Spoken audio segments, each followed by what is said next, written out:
Hi hello வணக்கம். Captain புகழ்பாடு மன்னமாக நம்ம தொடர்ந்து விஜயகாந்த் சார் நடிச்ச படங்களை ரிவ்யூ பண்ணிட்டு இருக்கோம். அந்த வகையில் பார்த்தீங்கன்னா 1987 பிப்ரவரி 19ஆம் தேதி வெளியான படம் தான் பூமலை பொழியுது. இந்த படம் வந்து விஜயகாந்த் சாருக்கு 66வது படம். இந்த படத்தில் வந்து விஜயகாந்த் சார், நதியா, சுரேஷ், எஸ் சந்திரன், செந்தில்னு சொல்லிட்டு ஏகப்பட்ட பேர் நடிச்சுக்கிறாங்க. இந்த படத்தோட ஸ்டோரி பற்றி பார்க்கறதுக்கு முன்னாடி நம்ம சேனலை சப்ஸ்கிரைப் பண்ணி வச்சுக்கோங்க. அப்போ தான் நான் போடுற வீடியோ உங்களுக்கு வந்து கிடைக்கும். பூமலை பொழியுது இந்த படத்தோட மியூசிக் யாருன்னு பார்த்தீங்கன்னா பர்மன். இந்த படத்தோட ஸ்கோரிங் மியூசிக் வந்து சியாம் கோரிங் யூஸ் பண்ணியிருப்பாரு. இந்த படத்தோட டியூரேஷன் வந்து பார்த்தீங்கன்னா 2.5 மணி நேரத்துக்கு மேலே போகுது. இந்த படத்தோட ஸ்டோரி என்னன்னு பார்த்தீங்கன்னா கிராமத்தில் இருக்கக்கூடிய விஜயகாந்த் சார், அவர் பேர் பாண்டியன். இந்த படத்தில் அவருக்கு ஒரு அம்மா இருப்பாங்க. இவங்க வந்து கிராமத்தில் இருப்பாங்க. அந்த ஊருக்கு வந்து மலேசியாவிலிருந்து தன்னோட அண்ணன் மகனான ராஜு வருவார். ராஜு வந்துட்டு அங்கே இருக்கிற இடத்த விற்றுட்டு மலேசியாவில் போய் செட்டில் ஆகணும்னு போவார். அப்போ வந்து சின்ன வயசுலேயே விஜயகாந்துக்காக பேசி வச்சிருக்க ராஜுவோட தங்கச்சியை அவங்க அம்மா பொண்ணு கேட்பாங்க. உன் பையன் வந்து எங்கள் உள்ளூரில் பொறுக்கித்தனம் பண்ணி சுற்றிட்டு இருக்கிறான், உன்னோட பையனுக்கு இவனோட மகளை கட்டித்தர மாட்டேன்னு சொல்லிட்டு அவர் என்ன பண்ணுவாருன்னு பார்த்தீங்கன்னா சபதம் போட்டு போயிடுவார். ஆனால் விஜயகாந்த் சார் விட மாட்டார். உன்னோட தங்கச்சியை நான் கல்யாணம் பண்ணியே காட்டுவேன் அப்படின்னு சொல்லிட்டு ஒரு சபதத்தோட இவர் என்ன பண்ணாருன்னு பார்த்தீங்கன்னா இவரும் செந்திலும் மலேசியா கிளம்புறாங்க. போன உடனே அங்கே போய் எஸ் சந்திரன் வீட்டில் தங்கிட்டு அந்த நதியாவை எப்படி இவர் கல்யாணம் பண்ணாரா இல்லையா, ஆல்ரெடி நதியாவுக்கும் சுரேஷுக்கும் ஒரு ஸ்பேர் இருக்கும். அது என்னன்னு பார்த்தீங்கன்னா அவங்க ரெண்டு பேரும் ஒரு மியூசிக் காம்படிஷனில் ஒரு முதன்மையாக நடத்திட்டு இருப்பாங்க டான்ஸில். அதன் மூலிமா அவங்க ரெண்டு நல்ல நட்பாக பழகிட்டு இருப்பாங்க. அவங்களுக்குள்ள காதல் மணந்துச்சா இல்லை ராஜீவ் இவங்க ரெண்டு பேர்த்தையும் கல்யாணத்தை பிரிச்சுச்சாரா இல்லையான்னு சொல்லிட்டு ஏகப்பட்ட விடைகளோட வெளிவந்திருக்கக்கூடிய படம் தான் பூமலை பொழியுது. இந்த படத்தினோட ஸ்டோரி வந்து ஒரு கிரிட்டிக்கலான ஸ்டோரி இல்லை, ஈஸியான ஸ்டோரி தான். இந்த மாதிரி கதை ஒரு 1000 கதை வந்திருக்கும். இப்போ வரலும் பார்த்தீங்கன்னா கூட நிறைய கதை, சிங்காரவேலன் படத்தில் கூட இதே கதை தான். இந்த கதை வந்து ஒரு பெரிய ஒரு மல்டிபிள் கதையெல்லாம் கிடையாது. ஒரு சின்ன கதை எடுத்து ஒரு பெரிய வெற்றி கொடுத்த படம் இந்த படம். இந்த படத்தில் நடிச்சிருக்கிற எல்லாருமே ஒரு நீட்டான பர்ஃபார்மன்ஸ் கொடுத்துருப்பாங்க. இந்த படத்தில் லாஜிக் மிஸ்டேக்ஸ் நிறைய இருக்கும்.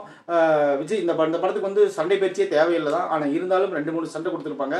சுரேஷ்க்கு ஒரு சண்டை கொடுத்துருப்பாங்க, விஜயகாந்த் சாருக்கு 2 சண்டை கொடுத்துருப்பாங்க. அதுபோல் இந்த படத்தில் வந்து விஜயகாந்த் சார் வந்து ஃபர்ஸ்ட் ஹாப்பில் வந்து ஒரு கிராமத்தானோ, செகண்ட் ஹாப்பில் வந்து ஒரு சிட்டியில் மலேசியாவில் வசிக்கக்கூடிய ஒரு ஆளாகவும் வருவார். 2 விதமான டிஃப்ரெண்டான கேரக்டரில் அவர் இருப்பார். அதுபோல் இந்த படத்தில் எஸ் சந்திரன் வந்து அவர் என்ன உறவு முறையாவது என்ன பண்ணுறாருன்னு சொல்லிட்டு அதில் எதுவுமே நம்மளுக்கு தெரியாது. விஜயகாந்த் சாரும் செந்தில் சாரும் வந்து இறங்கினோடனே அவங்களுக்கு பாதுகாப்பு முதல் கொண்டு துணிமணி சாப்பாடு எல்லாமே அவங்க தான் பார்த்துக்குவாங்க. அது என்ன காரணம் ஏதுன்னு நம்மளுக்கு தெரியாது. ஆனால் இருந்தாலும் ஒரே ஊர்க்காரங்க அப்படிங்கிற ஒற்றுமையாக கொண்டிருக்கலாம். அப்புறம் என்னென்னு பார்த்தீங்கன்னா நதியாவை குறிப்பிட்டே ஆகணும். நதியா வந்து இந்த படத்தில் வந்து விஜயகாந்த் சாருக்கு வந்து ஃபஸ்ட்டு ஆரம்பத்தில் கொஞ்சம் எளிமையாகவும், அதுக்கப்புறம் வந்து பார்த்தீங்கன்னா அனுதாபத்தோட காதலும், அப்புறம் பார்த்தீங்கன்னா சுரேஷ் கிட்ட ஒரு நல்ல நட்பும் இருந்து ஒரு நீட்டான பர்ஃபார்மன்ஸ் பண்ணியிருப்பாங்க. இன்னும் சொல்லப்போனால் ஒரு சீனில் வந்து அங்கே வந்து பைத்தியமாக நடிப்பாங்க. அந்த சீன்லலாம் உண்மையிலே நல்லா நடிச்சிருந்தாங்க. அது போல் ராஜு வந்து இந்த படத்தில் வில்லன் கேரக்டர் பண்ணியிருப்பாரு. வில்லன்னா அவர் வந்து தன்னோட தங்கச்சி வந்து எக்காரணத்தை கொண்டும் இந்த பட்டிக்கட்டானுக்கு கட்டி கொடுக்கக்கூடாது அப்படிங்கிற ஒரே ஒரு குறிக்கோளோட தான் இருப்பார். அவர் வந்து ஒரு பிஸ்னஸ் மேனு. ஆனால் சுரேஷ் ஆரம்பத்தில் வந்து நீ வந்து ஒரு சாதாரண ஒரு ஆள், என்னோட தங்கச்சிக்கு ஆசைப்பட முடியாதுன்னு சொல்லிட்டு அதே அவர் ஒரு நல்ல வேலை பெரிய உத்தியோகத்துக்கு வந்த உடனே நீ தான் எனக்கு தங்கச்சி கல்யாணம் பண்ணிக்கணும்னு சொல்லிட்டு வாலண்டியராக போய் கேட்கக்கூடிய ஒரு ஆன்டி ஹீரோ மாதிரி ஒரு வில்லன் தான் அவர். இந்த படத்தில் ஹீரோவும் அவர் தான் கிட்டத்தட்ட. ஏன்னா அவர் சொல்படி தான் எல்லாமே இந்த படத்தில் நடக்கும். அது போல் அவங்க அந்நியா வரக்கூடிய அந்த கேரக்டர். அப்புறம் வந்து பார்த்தீங்கன்னா இந்த படத்தில் வரக்கூடிய மீதி எல்லா கேரக்டரும் நல்லா நடிச்சிருவாங்க. சுரேஷ் வந்து இந்த படத்தில் ஒரு கெஸ்ட் ரோல் மாதிரி தான் நடிச்சிருப்பாரு. அவர் என்ன பண்ணுவார்னு பார்த்தீங்கன்னா ஃபர்ஸ்ட் ஆரம்பத்தில் நதியாவோட ஒரு டான்ஸ் ப்ரோக்ராம் நடத்துவார். அது கிட்டான உடனே அடுத்த டான்ஸ் நடத்திட்டு இருப்பாங்க. அவங்களுக்கு வந்து ஒரு அம்மா 2 தங்கச்சிங்க இருப்பாங்க. அதனோட பொறுப்பு அவரோட தலையில் விடையும். இப்போ என்னன்னு பார்த்தீங்கன்னா அவருக்கு வந்து இந்த பொண்ணை ஒன் சைடாக விரும்புவார்.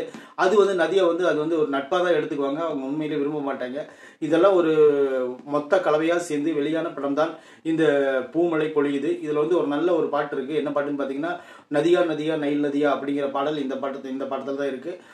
இன்னும் சொல்லப்போனால் விஜயகாந்த் சாருக்கு ஒரு 2-3 டூயிட் சாங் இருக்குது. எல்லாம் கேட்கும்படியே இருக்குது. ஆனால் அவ்வளோ ஒன்றும் பிரபலமாகணும்னு நினைக்கிறேன். ஆனால் ஓரளவுக்கு கேட்கும்படியாக இந்த பாடல்கள் அமைஞ்சிருக்கு. இந்த படத்தில் இருக்கிற ஃபைட்டுகள் எல்லாமே சூப்பராக இருக்கும். ஆனால் மலேசியா ஃபைட்டு எல்லாமே அதுக்கு தகுந்த மாதிரி தான் இந்த படத்தில் சண்டை காட்சி அமைச்சிருப்பாங்க. அப்புறம் வந்து பார்த்தீங்கன்னா இந்த படத்தில் எல்லாம் நடிச்சுக்கிற எல்லாமே சூப்பராக நடிச்சிருப்பாங்க. கடைசியில் வந்து ஒரு எமோஷனல் ட்ராமாவாக இதை முடிச்சிருப்பாங்க. இந்த படத்தை ஆரம்பிக்கும் போது ஒரு சவாலோடு ஆரம்பித்து இந்த படத்தை முடிக்கும் போது ஒரு எமோஷனலாக முடிச்சிருப்பாங்க இந்த படத்தில். அப்புறம் இன்னொரு கெஸ்ட் ரோல் நடிச்சிருப்பாரு. அவர் யாருன்னு பார்த்தீங்கன்னா பழைய நடிகர் ஸ்ரீகாந்த்.